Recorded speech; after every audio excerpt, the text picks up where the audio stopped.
ഇന്ന് നമ്മൾ വിശകലനം ചെയ്യുന്ന വാർത്ത FCRA നിയമ ഭേദഗതിയെ ചൊല്ലി ക്രൈസ്തവ സഭകളും BJPയും തമ്മിലുള്ള ബന്ധം ആടിയുലയുകയാണ്. ന്യൂനപക്ഷങ്ങളെ ആശങ്കയിലാക്കുന്ന ഭേദഗതിക്കെതിരെ മതമേലധ്യക്ഷന്മാർ രംഗത്തെത്തിയതും ദീപിക ദിനപത്രത്തിനെതിരെ PC ജോർജും ഷോൺ ജോർജും തുറന്നടിച്ചതും കേസരിയിലെ ലേഖനവുമൊക്കെ ക്രൈസ്തവരെ ഒപ്പം കൂട്ടാനുള്ള BJPയുടെ തന്ത്രങ്ങൾക്ക് തിരിച്ചടിയാകുന്നു. ക്രൈസ്തവരെ ഒപ്പം നിർത്താമെന്ന BJP തന്ത്രം പാളിയോ? ഇതാണ് ന്യൂസ് ആംഗിൾ പരിശോധിക്കുന്നത്.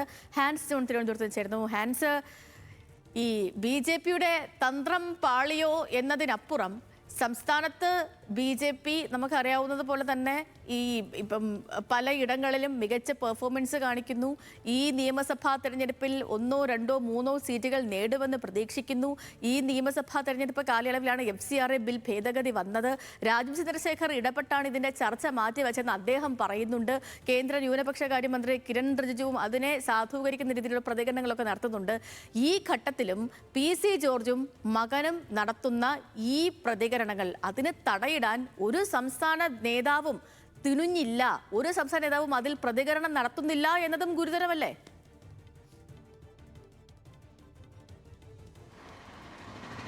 തീർച്ചയായും സേതു, ഈ തൃശ്ശൂർ ലോക്സഭാ മണ്ഡലത്തിൽ വിജയം നേടിയതിനു ശേഷമാണ് ഈ BJP ക്രിസ്ത്യൻ പ്രീണനം കുറച്ചുകൂടി ശക്തിയിലാക്കുന്നത്. കാരണം ഈ തൃശ്ശൂർ ലോക്സഭാ മണ്ഡലത്തിൽ BJPക്ക് വിജയം കൊയ്യാൻ സാധിച്ചത് അത് ക്രിസ്ത്യൻ വിഭാഗത്തിൻ്റെ കൂടെ പിന്തുണ ലഭിച്ചത് കൊണ്ടാണ് എന്നുള്ള ഒരു വിശ്വാസത്തിലാണ് BJP നേതൃത്വമുള്ളത്.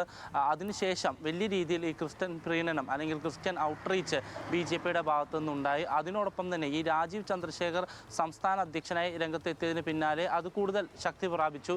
അതിൻ്റെ ഭാഗമായി തന്നെയാണ് ഈ ഷോൺ ജോർജ്, PC ജോർജ് അടക്കമുള്ള നേതാക്കൾക്ക്, കൂടാതെ അനൂപ് ആന്റണി, അനിൽ ആന്റണി, ജോർജ് കുര്യൻ അടക്കമുള്ള നേതാക്കൾക്ക് സംഘടനാ തലത്തിലും അതിനോടൊപ്പം തന്നെ മറ്റു തലങ്ങളിലും കൂടുതൽ പ്രാധാന്യം നൽകാൻ BJP ശ്രമിച്ചു. പക്ഷേ FCRA നിയമ ഭേദഗതി വന്നതോടുകൂടി അത് വലിയ തിരിച്ചടി BJPക്ക് ഉണ്ടാക്കി. കാരണം ഈ സഭകളും അതിനോടൊപ്പം തന്നെ മതമേലധ്യക്ഷന്മാരും BJPക്കെതിരെ ശക്തമായി രംഗത്തെത്തി. അതുവരെ BJP നേടിയെടുത്ത ആ ഒരു മുൻതൂക്കം അത് നശിപ്പിക്കാൻ FCRA ഭേദഗതിക്ക് സാധിച്ചു. പക്ഷേ എന്നിരുന്നാൽ പോലും BJP അത് പാച്ച് ചെയ്യാനുള്ള ഒരു ശ്രമം സംസ്ഥാന നേതൃത്വത്തിൻ്റെ ഭാഗത്തുനിന്നുണ്ടായി. കേന്ദ്ര നേതൃത്വം ഈ FCRA നിയമ ഭേദഗതിയുമായി ബന്ധപ്പെട്ട് ഒരു ശക്തമായ നിലപാടെടുത്തെങ്കിൽ പോലും ഈ സംസ്ഥാനത്തിൻ്റെ അകത്ത് സഭകളിൽ നിന്നുണ്ടായ വലിയ വിമർശനം അത് സംസ്ഥാന നേതൃത്വം ഇടപെട്ടുകൊണ്ട്, അല്ലെങ്കിൽ BJP സംസ്ഥാന അധ്യക്ഷൻ രാജീവ് ചന്ദ്രശേഖർ ഇടപെട്ടുകൊണ്ടാണ് അത് കുറയ്ക്കാൻ ശ്രമിച്ചത്. ഒരു ചർച്ച FCRA ഭേദഗതിയുമായി ബന്ധപ്പെട്ട് നമുക്ക് നടത്താം എന്ന് BJP സംസ്ഥാന അധ്യക്ഷൻ നേരിട്ട്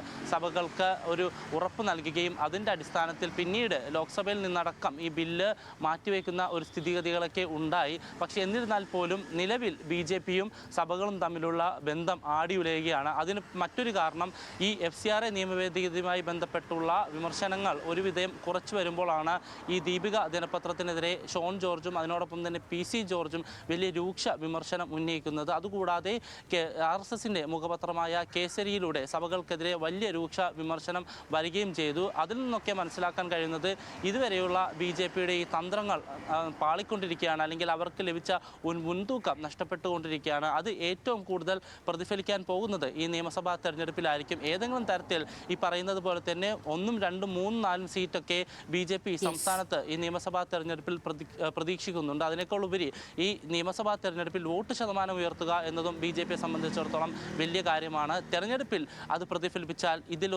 ഇതിലെല്ലാം ഈ പറഞ്ഞ കാര്യങ്ങളിലെല്ലാം തന്നെ വലിയ മാറ്റമുണ്ടാകും. പക്ഷേ എന്നിരുന്നാൽ പോലും അത് ക്രിസ്ത്യൻ പ്രീണനത്തിൽ മാത്രമല്ല സംഘടനാ തലത്തിലും BJP വലിയ രീതിയിൽ ബാധിക്കും. കാരണം കിട്ടാത്ത വോട്ടുകൾക്ക് വേണ്ടിയുള്ള ഒരു പരിശ്രമമാണ് രാജീവ് ചന്ദ്രശേഖരുടെ ഭാഗത്തുനിന്ന് ഉണ്ടായതെന്ന് സംഘടനാ തലത്തിൽ തന്നെ വിമർശനമുണ്ട്. അങ്ങനെ തെരഞ്ഞെടുപ്പിൽ ഒരു പ്രതിഫലനം ഉണ്ടായാൽ, അല്ലെങ്കിൽ ഒരു നെഗറ്റീവ് പ്രതിഫലനം. അപ്പം ഈ പറഞ്ഞ പോലെ FCRA നിയമ ഭേദഗതിയെ ചൊല്ലി ക്രൈസ്തവ സഭകളും BJPയും തമ്മിലുള്ള ബന്ധം നിലവിൽ ആടിയുലയുകയാണ് എന്ന് വേണമെങ്കിൽ നമുക്ക് ഈ ഘട്ടത്തിൽ വിലയിരുത്താം.